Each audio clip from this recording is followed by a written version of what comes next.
You are never alone. You are never alone. Just reach into your heart and Allah is always there. You are never alone. You are never alone.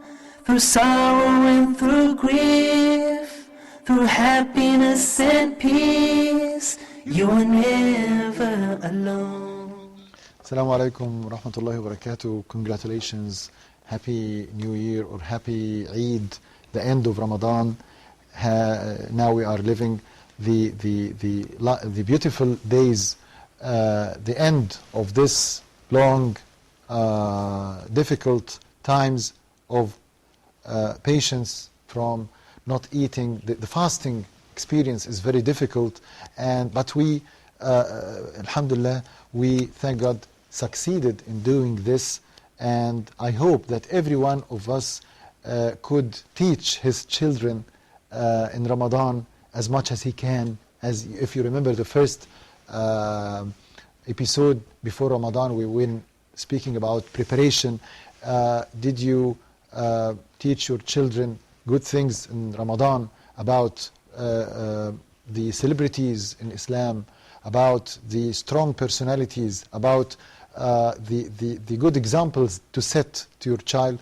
Did you teach him skills, new skills, in order to smile in the faces of the poor, in order to stroke with his hand those who are in need of this, in order to help those who need help and give charity and donate with time and money and everything? And did you increase the dose of the spiritual and the pure natural contents or components of the human spirit in your children and in your wife and you yourself? These should be the gains after the holy month.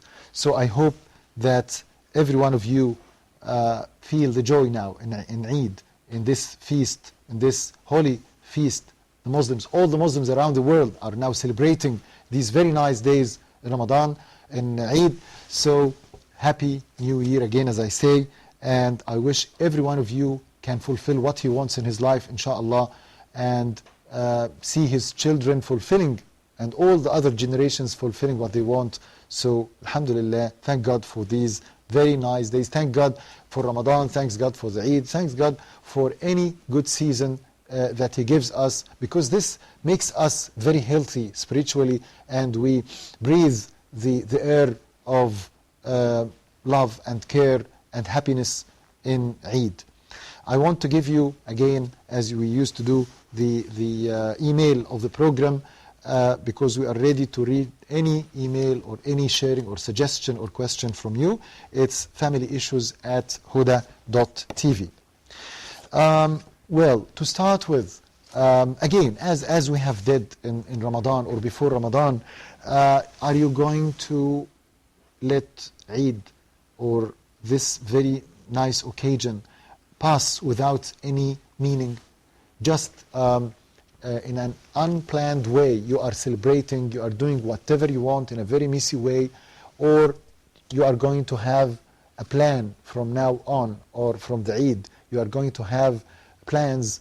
Did you plan something in specific in order at the end of the Eid, or it's just celebrating without any? You know, I myself believe that sometimes the human being needs to do something without a plan. It's in human nature. Sometimes you get fed up, you get bored of plans and policies and things like this. But this should not, of course, be the usual thing. You have to all the time to have plans and to let chances come here and there, but this is not the usual or the regular way of life.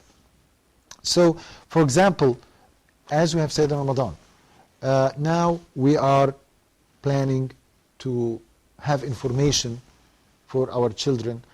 We are going, of course, to get out and to celebrate, and I'm going to tell you some of my suggestions, but I'm speaking about what is said during these visits, or during these trips, or during these picnics, or during the time you are passing in anywhere in the Eid. I know that, of course, most of us, inshallah, are going out of their homes. Wherever you are going, you can tell stories about how to celebrate, about how people helped other people, poor ones, how they helped them to get new clothes and to have, the famous foods in Eid, the cookies, and to eat them, and made the smile drawn on the faces of poor children. This is very important because I believe, my belief is that every moment, every second, every minute in our life, we are going to be asked about, and even if you are not going to be asked about, you are building, you are not wasting your time or the time of your family members. In this program, Family Issues, as we have said before, and we used to say all the time is not, as they say, money. Okay, money is very important in life, but I'm not from those who are saying time is money. No, time is benefit. Time is benefit. And this has been said by Prophet Muhammad, peace and blessings be upon him himself. He said that one of the most good things that God gave us, two things, but unfortunately people are not knowing the benefits of these things: time or age and health. So the time, every minute that passes without a benefit is a lost minute. And we know that from one of the important surahs in Islam, the verse says that God is swearing and using the midday and saying with the midday time, he's swearing with this and say, every person is losing by time. Everyone is losing by time. Because when time passes, you are getting older.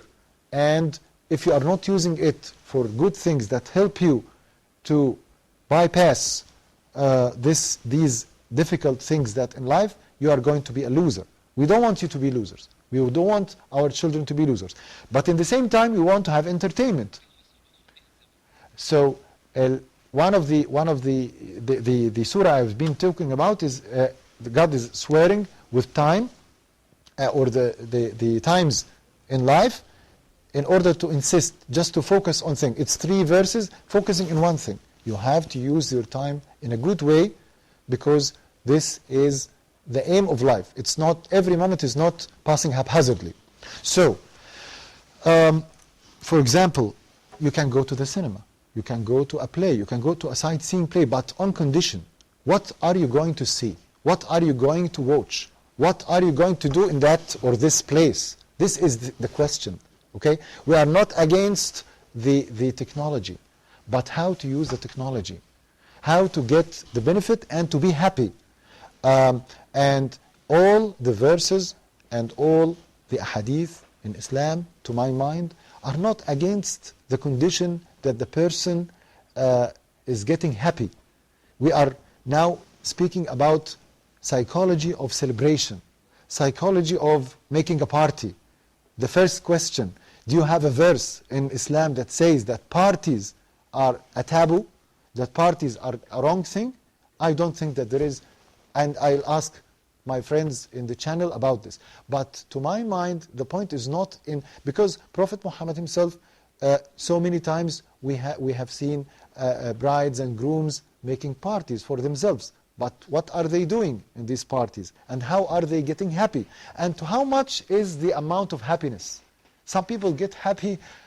This is the point. Maybe this is different in Islam. Some people are laughing, making happiness to degrees as if there's nothing about, after they are going to die, they are not going to get back to God. No, you have to limit yourself. No extreme sadness, no extreme happiness.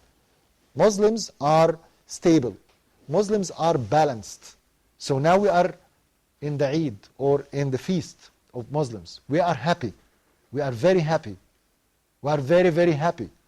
But we shouldn't be extremely happy. I don't know if you understand the philosophy or not. You shouldn't, this is the meaning to my mind in the balanced psychology. You shouldn't be extremely, in whatever direction, you shouldn't be extremely sad, because nothing worth. You shouldn't be extremely happy, because everything is going and coming, and you are losing, and then you are earning, and then you are gaining, and then you are not gaining, and that's life. So this is the time of being happy. So okay, be happy, but train yourself. When, for example, the time of prayers comes, You have to stop playing. You have to stop making certain hobbies. You have to balance yourself again, and you have to get the plug out and do the prayers. Meet God. God is waiting for you now. It's time of being serious. And meeting God is not work. It's not a work. It's a very highly sophisticated type of connection between the creature and the creator. So this is very healthy for psychology. You have to meet the one who created you every day 5 times. And then go back to the fun.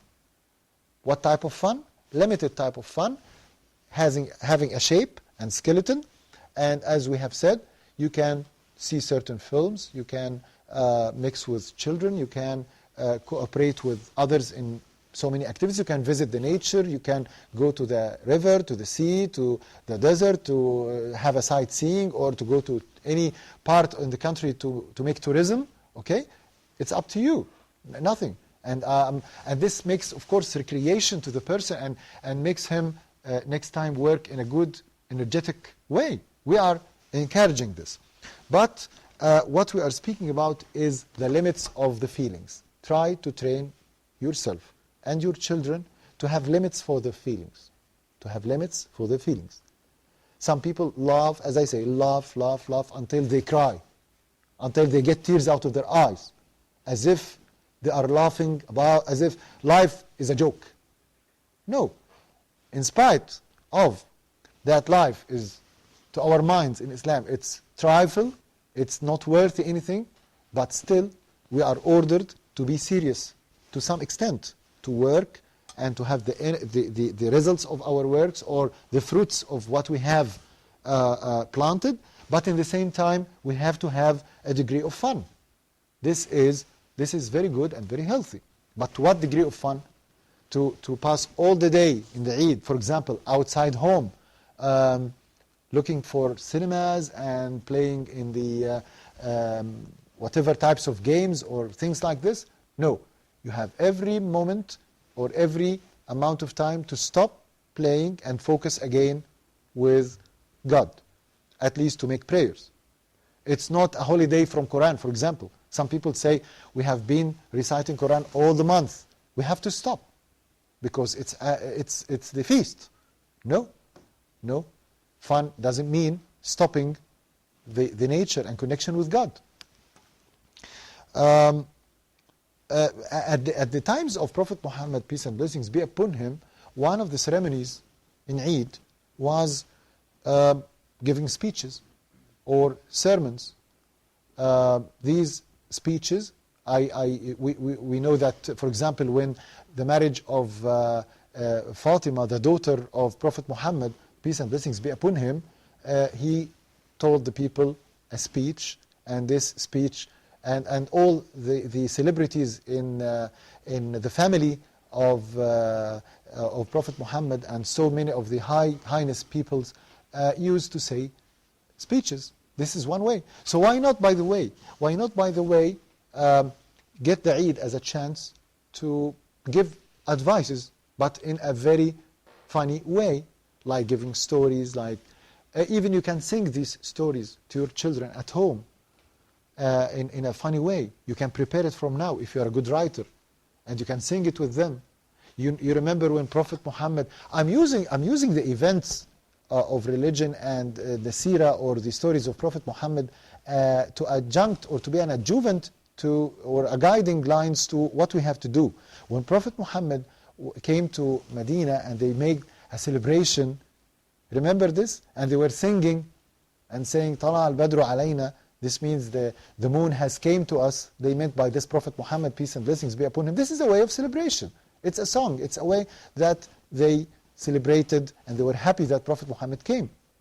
You know, the human personality or the psychology of the person, everyone wants everyone to tell him congratulations.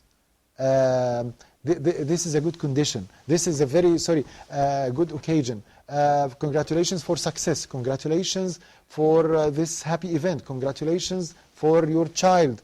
Congratulations. Every one of us doesn't hate this. But life, the wisdom of life, it's not like this all time.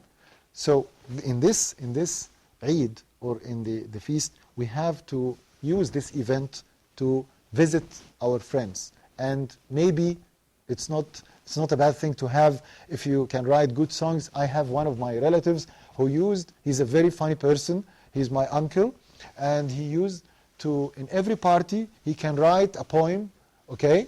He's not a poet, but he says, and the poem is full of fun. We laugh all the time when he says these poems in the different occasions. Unfortunately, we do not meet each other as a family or as a grand family so many times in the year, so it's the occasion. So why not use this big occasion for Muslims, al-Fitr, Eid al-Fitr, or the breakfast feast, to celebrate and to choose your way of celebration. So let us have a break and come back to continue our talk about this very special occasion. You are never alone. You are never alone.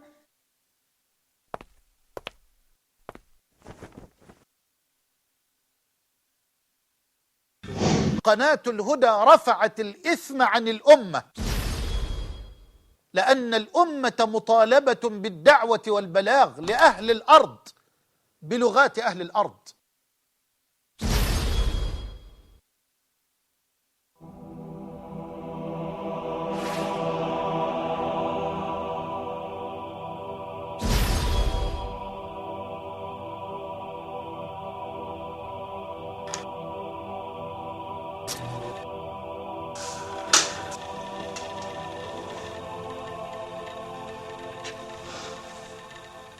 أشهد أن لا إله إله إلا إلا الله الله وأشهد أشهد أن إن محمدا محمدا رسول رسول الله. الله. You are never alone. You are never alone. Welcome back again. We are congratulating you again for the happy Eid and this very nice occasion, very happy occasion for Muslims. Muslims have two very big events in their lives every year, and they are happy in these two feasts. It's the breakfast feast, Eid al-Fitr, and Eid al-Adha, the sacrifice feast, where they sacrifice and they slaughter sheep in order to celebrate the end of pilgrimage and certain worship ceremonies. Actually, we are discussing now one important aspect in the family feelings during these very nice moments. The affections, the feelings, the emotions. We have to be happy. We have to be happy during Eid. And in the same time, therefore, what you used to be angry about during all the year days, you have to limit it during this very nice and very special occasion. You have to be more smiling. You have to be more present at home. I'm astonished. I'm astonished of those who look for work or jobs during this very nice moment. I'm sad and disappointed to see fathers taking chances or making deals during this special moment. If it was something that's very compelling, okay, it's all right, well and good. But if it was not that, this makes, people, children and the wife, so sad. It's a yearly occasion, and you are leaving us and traveling. Maybe you are getting fun of this, but you left us here for visits, home visits, or at home to celebrate together. This is very sad. I'm here not speaking about poor people. I'm speaking about some families which are very rich and having money and having everything. The father calls them from abroad and say, well, where do you want to go? You want to go to which coast? The north one, the east one, the southern one? Tell me and I'm just going to send you the visa or the money. No, it's not the point. The very special thing in this event or in celebration is to have you with me. It's not by Facebook. It's not by the Twitter or internet. It's to sit face to face, to touch each other, to speak. Me and you. Yeah, not another one. You, the father, my husband, my wife.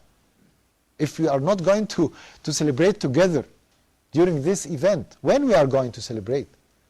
Some good people, at the end of this feast, maybe it's about 3 days or 4 days, at the last day or last 2 days, they escape. The man and his wife leave the children with the grandparent or the parents of his wife, and they go escape away in a trip to remind themselves with the good days and the romantic times in order to regenerate and to cultivate the life and to make it happy as it has been.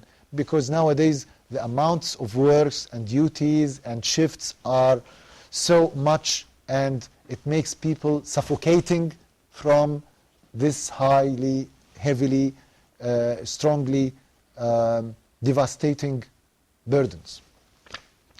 The very important point also in Ramadan, in Eid, is the traditions. It's our right in every country to have our own traditions. Some people wear new clothes. This is from Sunnah. Prophet Muhammad used, peace and blessings be upon him, to change the clothing at the Eid. And he asked all the teenagers to get out in the Eid and attend the prayers of the Eid. You know, at the beginning of the day in the feast, there is a big collection of people that come to celebrate, and they make the prayers of the feast. It's called the Salat al-Eid, or the prayers of the Eid.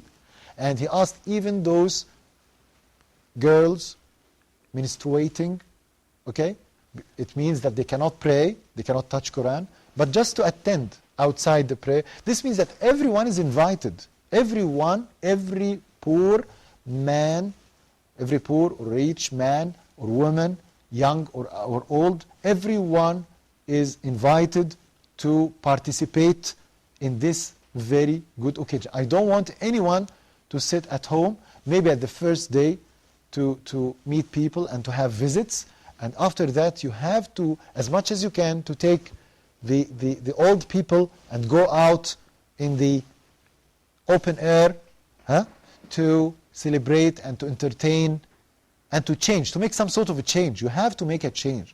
This is an order. This is a religious order. This is for the health of psychology.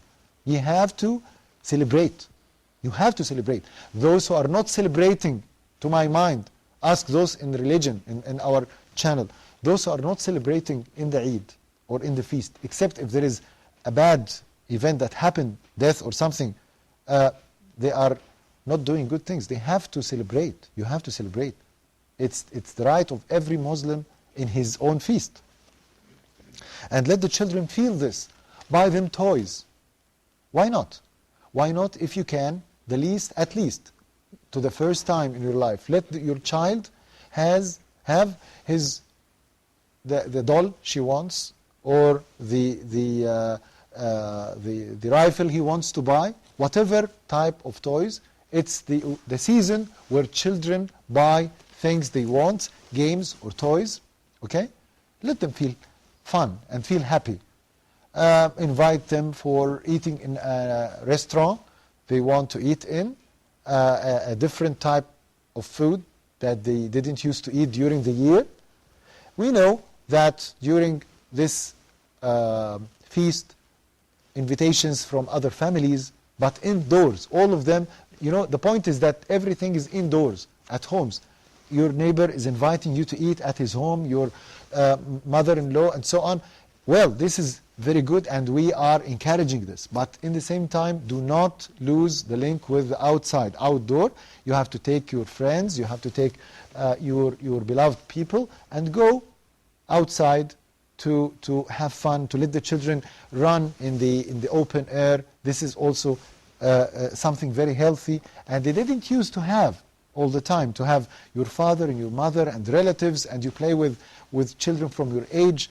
Let everyone has his own fun by his own way. But as I've said in the first segment of this program, when the prayer times come, everyone is going to recollect again at the place of prayer because we are balanced. We are balanced. This is the difference. This doesn't mean to celebrate in the feast means that you lose any limitation, you lose any obstacles. Everything is open and everyone is invited to do anything. No, this is wrong. This is not in Islam. And this is not in psychology. And this is instability. No extremes. You can dance with your children at home. You can song with them. You can make any type of games you want. You do anything, to my mind, anything extraordinary with your wife and your children, do it. Let them laugh. Let them feel what's happening with Papa. Is he crazy? I want them to say this. Some people, throw pillows on each other and throw water. And look, by any means, anything you want to do, and you can after that clean home in a cooperative spirit. And I think this, as I've said, recanalizes, in the medical language, makes some sort of recanalization between those people who are getting problems with each other. Play or fun is the key. So please open the channels and let people feel happy again. Also, the idea of I used to say in every episode, speak about imagination, imagery, meditation, the spiritual aspects. What about the feast? What about this aspect of life in Eid or in feast? Does it have a space or not? Of course. Now you are telling me that you are going in the open air. You are going, for example, here in Egypt we have a wonderful river, the Nile.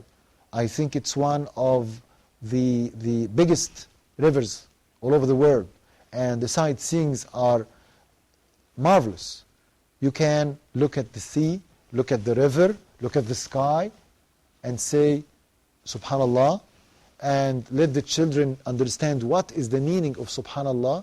It means that, God, I'm astonished from this marvelous way of creation. It's not an innovation. It's not an invention like inventors, people.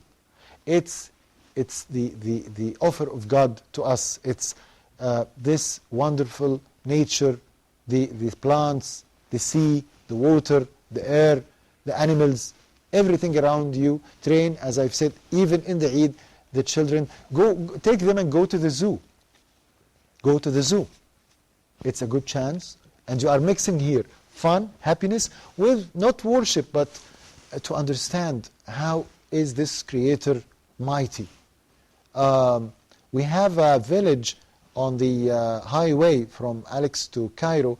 I think it's called the Lion Village or something like this, where you can look at lions, you can look at giraffes, you can look at camels, you can look at ostriches, you can look at so many animals and say the word I'm saying, Subhanallah. It means, wow, how is this marvelous creation.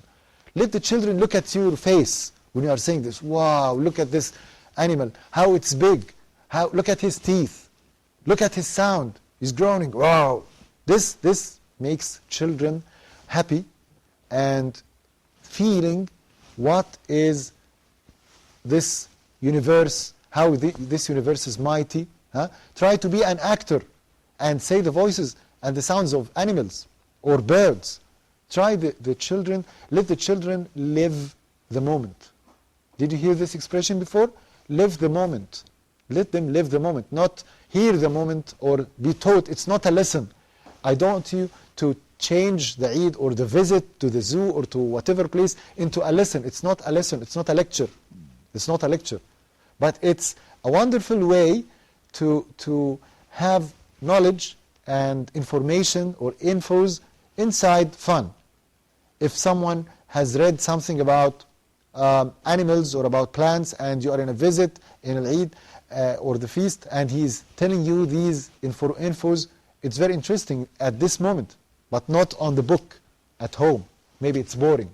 So the practical and the practical situation, and in this moment, the moment of celebrating Al-Eid, it's very effective, and it makes them feel happy and understand well. Also, this doesn't mean, some people think that I mean that we have to celebrate silently. I mean, without making noise. Well, you have to differentiate between the bad noise, let us call it the pollution by noise. People make sound magnifiers or tweeters or they magnify the sound so much in a way that may irritate those old people or those who are diseased or something. No, but you can, as I say, you can make songs, you can play with others, you can make jokes and something in a higher sound than you used to do, but not in a way that irritates others. Remember that, as we have said, Muslims and the normal people, the normal human being, the normal psychology, the freedom, the normal freedom makes you celebrate and do whatever you want, but without irritating the others.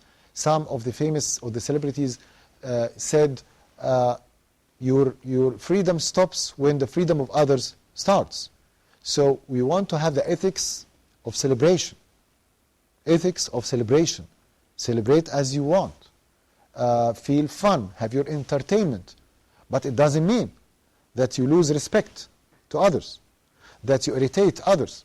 Unfortunately, all the time when I go in the streets, sometimes in Cairo here, I find people, for example, there is a party for someone who is the marriage party, and you find the cars, they are closing the street. They close the street with cars and motorcycles, very high sound, very disgusting way, frustrating. Maybe there is someone with an ambulance who is seeking a hospital because he is injured or something. Someone who wants to go rapidly to his children and his wife because he has been too much late. And you find those people, because they are celebrating, they are closing the highway by the cars in a transverse way. And by this way, you cannot go to whatever place. This is not ethical at all. This is not Islamic. This is not psychological. This is not a balanced situation. And it makes people furious, and it may result in a quarrel, and this celebration turns into a fight.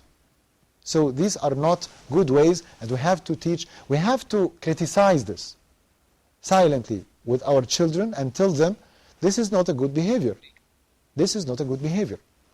We do not do this. And I invite you yourself not to do this, of course, because some children are taught when they see their parents or the other people are doing this, they are taught to do this. And they are doing what they want, wherever they want, without any restrictions or obstacles. Let us have a break and continue our talk about celebration and parties. You are never alone. You are never alone. Huda TV strives to bring you, our viewers, the best in Islamic programming. Please send your comments and suggestions to feedback@huda.tv. You are never alone. You are never alone. Again, congratulations with the holy feast, the breakfast feast, which is a very important occasion in the Muslims' lives. And we are very proud as Muslims to have this occasion, because it's the result or the end of a long time of patience and fighting with our wills, persistence for not eating about 12 or 14 hours a day, and not just stopping eating and drinking, but it's stopping your usual rhythm of life. Your usual rhythm of life. This is very difficult for the psychology of a person. It's not a matter of, I don't mean here not looking for bad views or not saying bad words. It's a complete change of your rhythm of life. You used to do everything you want most of the time. Look here and there, say what you want, go with your friend, come back, eat now, doesn't eat now. For example, we are going to certain visit now, we are going to do the work, we are going to do this deal, we are going to not to work today, I'm going to sleep. No, in Ramadan we had so many restrictions. Time management is completely different to those who really passed Ramadan successfully. I'm speaking about those who passed Ramadan successfully and did what is wanted from them. Those, the succeeders, those not the losers, they had a very difficult time in Ramadan. Let us confess this. And therefore they are very happy now, okay? They are very happy now in the feast because all these, not all these, most of these restrictions are lost and now they are back to life. But they are, of course, seeking for another Ramadan. And of course, we love Ramadan, but the point is freedom again, back to freedom, to certain amount of freedom, balanced amount of freedom. One part of this freedom is the freedom of eating. And of course, I am from those who are loving so much the traditions of the countries. For example, in Egypt, we are having the cookies, we are having so many types of pastries and sweets that we used to make in Ramadan, very specific for Egypt, and maybe this is also in all the other surrounding Islamic countries, in Afghanistan, in Tunisia, in Algeria, in every place, every country, every Muslim in every part of the world has his own ways and his own foods that it's a way of celebrating Ramadan, celebrating the happy feast of iftar or breakfast. So this is, I like this so much. So it's a way, but in the same time, put in your mind, it's not the way to eat whatever you want with no limits of amounts or types and get fatty. Islam insists on fitness and on the balanced diet, the balanced healthy diet. So of course you can eat what you want, but also in amounts. We are balanced people. We are balanced human beings. I'm speaking here about Muslims. Muslims are very balanced. If any human being, Muslim one, and even non-Muslims follow these rules, it's like following the rules of fitness. And I know when you open now all the magazines and all the newspapers in the Western countries, you find them speaking about fitness, about losing weight, about the story of that fatty woman who became very skinny or slim. The charity and doing good things, this way of life we used to do in Ramadan is not stopped in the Eid. You can also continue. Remember, in the Eid, the story that we used to say every time, there are poor people, poor children who are maybe crying because they are not having even a new socks or a new t-shirt. Something new to let them feel that something is changed in their lives. In the orphanages, for example, the orphan children. And please, let me say something here, because I'm from those against what's called the Day of Orphans. Nowadays, since about 6 years or 7 years, a new occasion arose in the agenda nowadays, and every year you find them celebrating with what's called the Day of the Orphan. The Day of the Orphan. You know how much this is traumatic and irritating and frustrating to an orphan child? It's very traumatic, very painful. Those people came to give me charity. It's insulting. So I'm not cooperating with those people who are doing this. Better than making parties to orphans in a certain area and giving them money or giving them clothes, you can silently, and I think this was recommended by Prophet Muhammad, peace and blessings be upon him. Care about the dignity. The dignity, respect other people. Even if they are in need, even if they are poor, you can do these things secretly. Secretly, in order to protect their respectness. Because they are like you, they are having dignity. But those people who throw clothes and foods to people as if they are in a famine or something like this, we are not the foul here. No, it's the celebration of Eid. So silently, secretly, at night, at the dark, give clothes to the fathers. Let them feel that, or they let their children feel that they brought them and not a charity from others. This is very important. You know, these very tiny points to care about the feelings of people and about their dignities is very important. These are the points that make people, in the sight of God, people caring and people who are making duties. That's all. No, I'm not making a duty. I'm doing things to help people and let them smile by natural way and caring about their feelings so much. Let us remember the ways of celebration, other ways of celebration. For example, why not join games? As I've said before, we can go out in a camp, for example, in a camp, okay? And I like the idea of camps, and I like the idea of participation of parents in front of their children and with their children to make all types of games with them. There is a program in one of the channels I saw that's saying, it's called The Winner is My Father. The Winner is My Father. This is a very good idea. Why don't you do something like this? Join them. If you can, do it at home. Do it at home. Make fun, making contests, whatever type, hide and seek, whatever type of game. But try to get out of this pullover that is restricting you and try to not to be that serious father position you are taking. Try to be easier than this.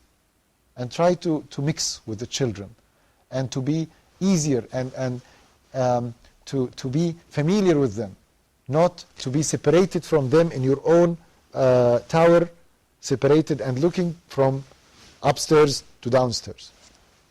This is the occasion. This is the start. You can start from now. It's a good occasion, Eid.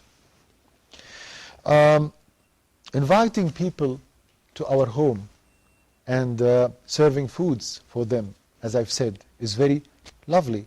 And you can make lessons to your children through letting them, for example, helping you in cooking, giving you the ingredients, the sugar, the oil, the marmalade, every component in the, for example, the cake you are making, or you can let them serve the food to other people who are invited in the party. And of course they are wearing the new clothes and they're showing the toys, the new presents that they brought. And nowadays, you know, the presents are like mobiles, like games, like Xboxes and things like this. Well, everyone can pay as much as he can to let his children feel happy. And make the plan. Again, we are going to come back to sum up, to summarize this episode. You have to have the plan of the feast. It's a plan. It's a policy. In spite of being an occasion that you can do whatever you want to do and celebrate in the way you want to do, in the way you want, but you can at the same time make it with a skeleton. Anyway, congratulations, happy new feast, and hopefully you have many other feasts and fulfill all your wishes. Thank you very much. Congratulations. Assalamu alaikum wa rahmatullahi wa barakatuh. You are never alone. You are never through sorrow and through grief, through happiness and peace. You are never alone. So now, as you long for your past, prepare for your future, but knowing nothing's gonna last. You see, this life is but a road, a straight and narrow path to our final abode. So travel well, O Muslim, and paradise will be your home. And always remember that you are never alone.